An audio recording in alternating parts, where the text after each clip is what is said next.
शरीर में, वाणी में, मन में, तो पहले इन्हीं का समर्पित करो, इन्हीं को समर्पित कर दो। इससे अपने को जान जाओगे जो मैं है।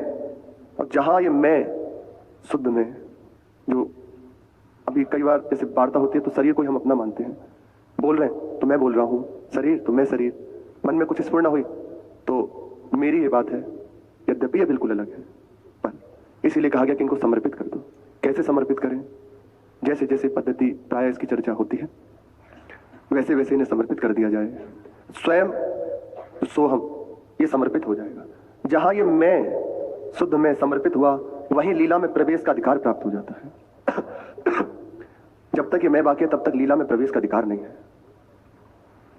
जिसका जितना ही मैं समर्पित हो रहा है उसे उतना ही अनुभव है, जितना मैं बाकी उतनी ही इससे दूरी। संपूर्ण मैं को समर्पित करने का सहज उपाय है।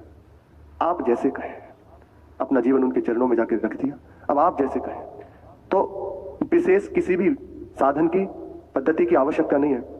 जान भी नहीं पाएंगे कि कब ये मैं समर्पित कर दिया गया हमारा। और हृदय में जो महाप्रभु कह रहे हैं दिव्य प्रमोद, ये झलकने लगेगा, इस लीलाओं में प्रवेश होने लगेगा। यद्यपि ये जो लीलाएं हैं अभी तक मंगलाचरण किया गया एक तरह से महाप्रभु, तो मानो प्रार्थना कर रहे हैं कि हमें इसमें प्रवेश का अधिकार मिले।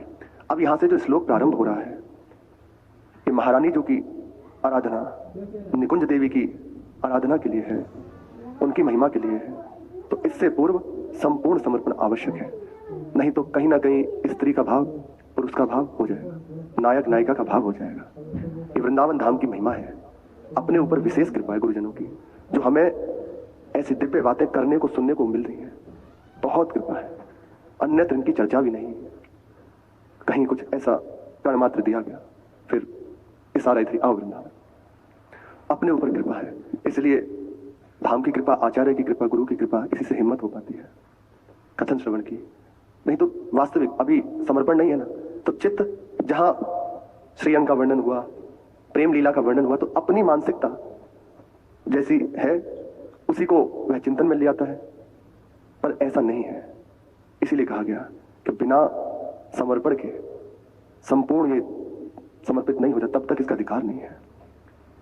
सहज उपाय है इसका, हरि गुरु के आश्रित होकर उनकी बताई पद्धति में अपने आप को लगा दो और इनका गायन किया जाए।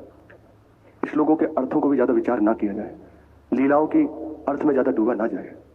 वे कृपा करके हृदय में जब स्फुरित होंगी उस समय अपनी मानसिकता की कलुषिता नहीं होगी। इन लीलाओं की जो वाणियां हैं, इनकी प्रदत्त जो इसमें लीला हो रही है, रहस्य है, वे स्फुरित होने लगेगी कृपा से। तो इनकी कृपा से जितना अपने लोगों को श्रवण कथन कराया जा रहा है, महाप्रभु कह रहे हैं दिव्य प्रमोद रससार निजांग संग।